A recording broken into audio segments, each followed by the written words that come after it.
Assalamualaikum siswa-siswa hebat.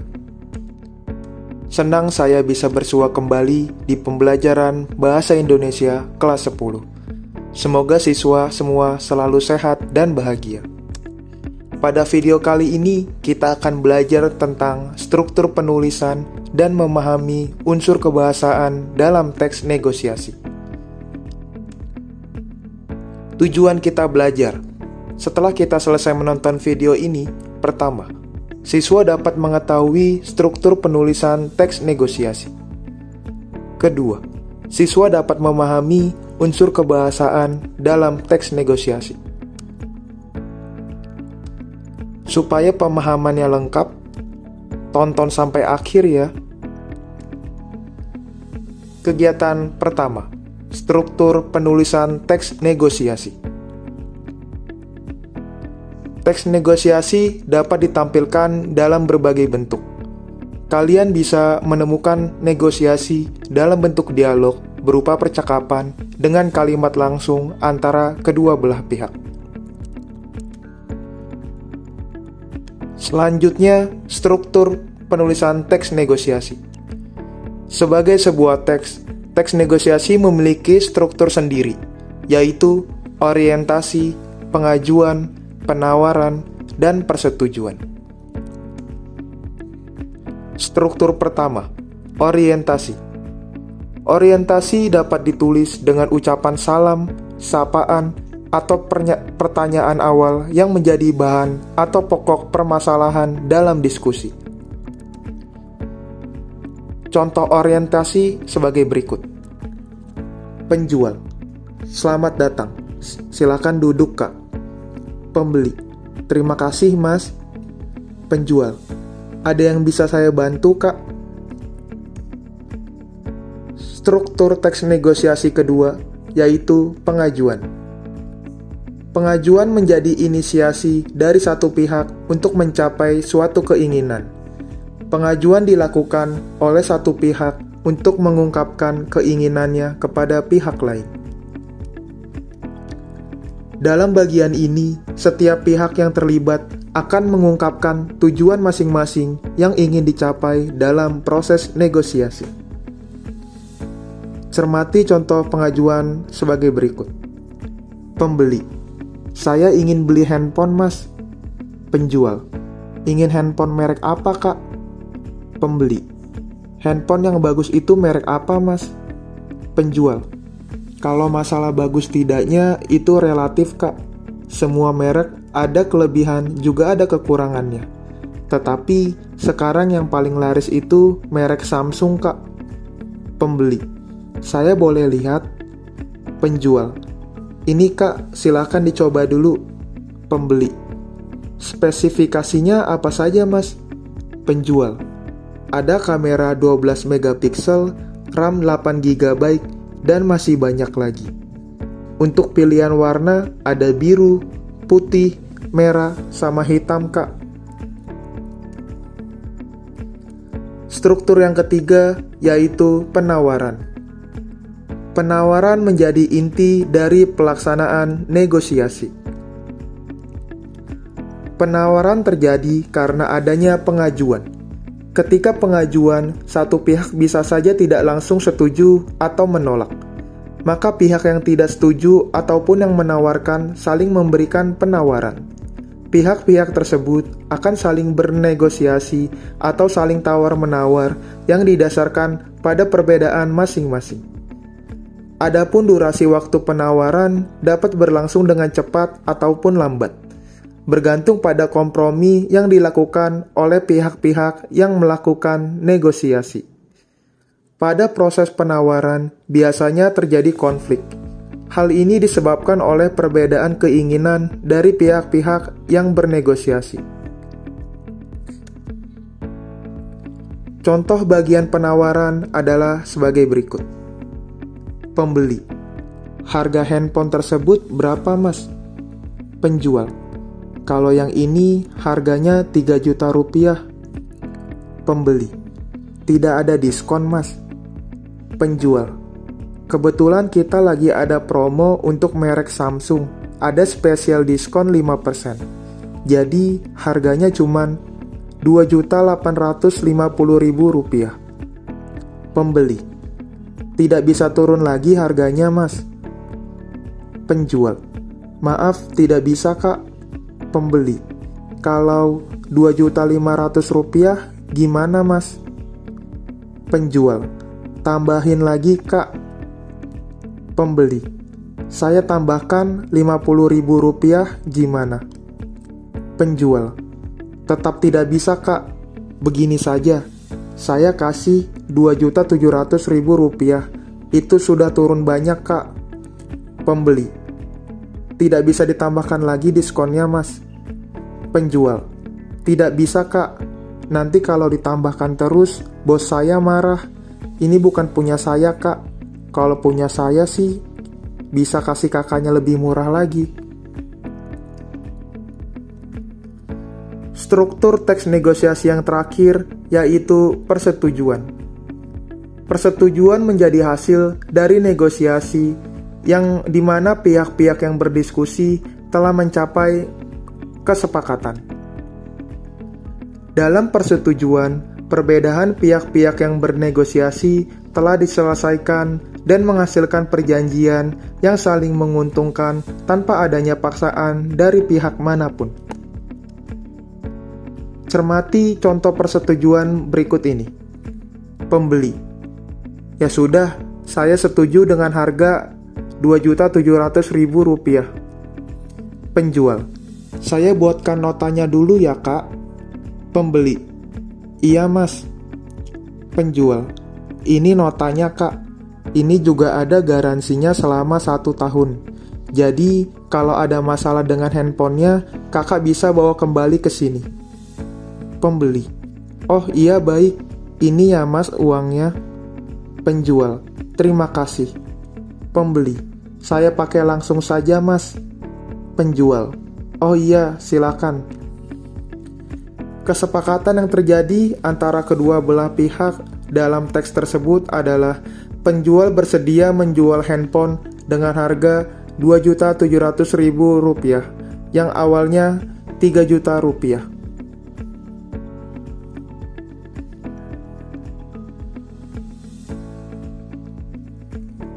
Selanjutnya, kegiatan 2. Unsur kebahasaan dalam teks negosiasi.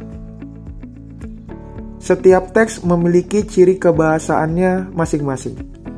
Apa itu kebahasaan? Kebahasaan artinya aturan-aturan dalam penyusunan kalimat, khususnya di sini dalam menulis teks negosiasi.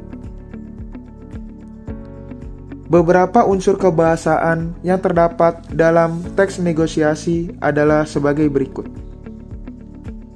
Yang pertama, pronomina atau kata ganti. Pronomina adalah kata ganti orang. Hal ini sering digunakan dalam teks negosiasi berbentuk dialog. Berikut contohnya. Penjual: selamat pagi, mau cari pakaian jenis apa, Bu? Pembeli: saya mencari pakaian seragam untuk anak sekolah. Apakah ada?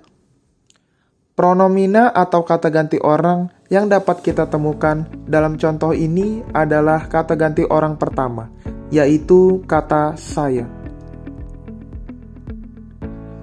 Penting untuk menambahkan pengetahuan siswa tentang jenis-jenis kata ganti orang sebagai berikut. Kata ganti orang pertama tunggal adalah saya, aku, beta, awak, daku, hamba. Sedangkan kata ganti orang pertama jamak adalah kami, kita. Selanjutnya kata ganti orang kedua tunggal adalah kamu, engkau, kau, Anda. Sedangkan kata ganti orang kedua jamak adalah kalian, kamu sekalian, saudara sekalian, Anda sekalian. Berikutnya, kata ganti orang ketiga tunggal adalah ia, dia, beliau, nya.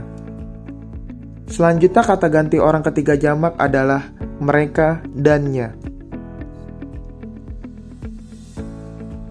Kebahasaan teks negosiasi yang kedua adalah kalimat langsung.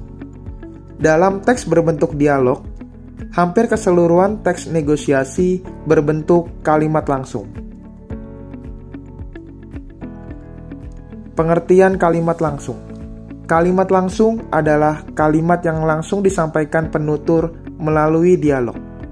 Umumnya ditandai dengan tanda kutip. Contoh kalimat langsung sebagai berikut. Pembeli. Permisi, di sini jual tas juga. Penjual. Iya, silahkan bisa dipilih-pilih dulu. Pembeli. Untuk tas ransel yang ini berapa ya? Perhatikan kalimat langsung tersebut. Sangat mudah dikenali karena ada ciri khasnya, yaitu tanda petik pembuka dan tanda petik penutup yang mengapit kalimatnya.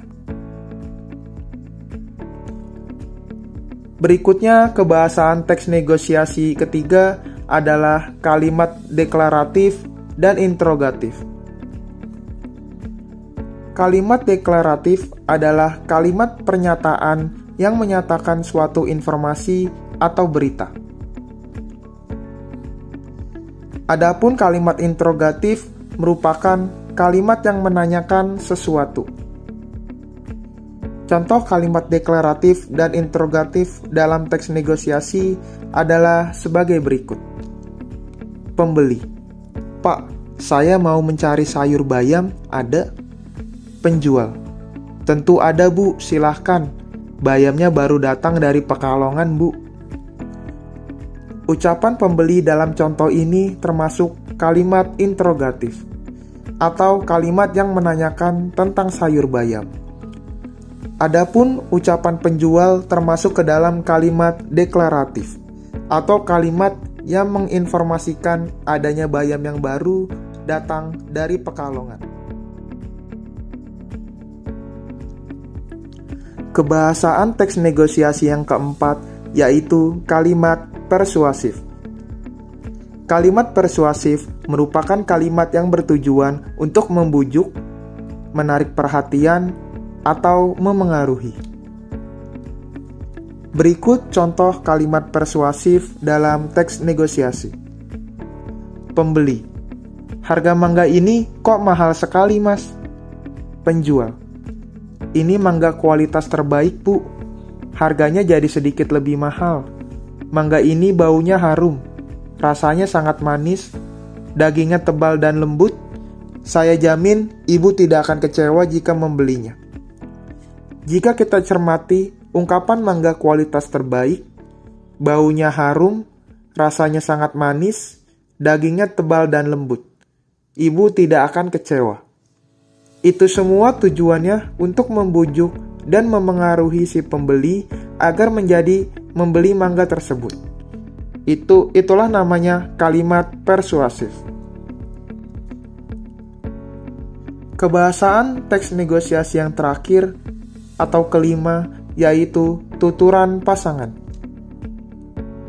Tuturan pasangan merupakan bentuk tanya jawab antara pembicara dan lawan bicara. Dalam hal ini, tuturan pasangan merupakan bentuk respon atau tanggapan dari tuturan yang disampaikan pembicara. Adapun tuturan pasangan yang sering ditemukan dalam teks negosiasi adalah sebagai berikut. Pertama, mengucapkan salam dan membalas salam. Kedua, bertanya, menjawab atau tidak menjawab. Ketiga, meminta tolong, memenuhi atau menolak permintaan tolong. Keempat, meminta, memenuhi atau menolak permintaan. Kelima, menawarkan, menerima atau menolak tawaran. Dan keenam, mengusulkan, menerima atau menolak usulan. Siswa-siswa hebat, setelah kita belajar tentang struktur penulisan teks negosiasi, serta memahami unsur kebahasaan dalam teks negosiasi, sampailah kita di akhir pembelajaran. Namun, saya akan berikan penguatan melalui kesimpulan. Kesimpulan pertama, struktur teks negosiasi ialah meliputi pertama, orientasi yang berisi ucapan salam atau pertanyaan awal dalam negosiasi. Selanjutnya pengajuan, yaitu pengungkapan keinginan kepada pihak lain. Struktur ketiga yaitu penawaran, merupakan respon dari pengajuan yang diungkapkan. Struktur keempat yaitu persetujuan, artinya kesepakatan antara kedua belah pihak telah dicapai. Kesimpulan kedua. Pertama, kebahasaan, artinya aturan-aturan dalam penyusunan kalimat dalam menulis teks negosiasi. Kedua, jenis-jenis kebahasaan teks negosiasi sebagai berikut. 1. Pronomina atau kata ganti orang. 2. Penggunaan kalimat langsung. 3. Kalimat deklaratif, tujuannya untuk memberikan informasi, serta kalimat interrogatif, kalimat untuk menanyakan. Keempat, kalimat persuasif, kalimat yang tujuannya untuk membujuk. 5. Adanya tuturan pasangan. Pesan dalam pembelajaran hari ini, bersabarlah dalam bernegosiasi. Gunakan sikap dan kalimat yang santun, maka keberhasilan akan datang kepadamu. Terima kasih sudah menonton. Semoga bermanfaat. Wassalamualaikum warahmatullahi wabarakatuh.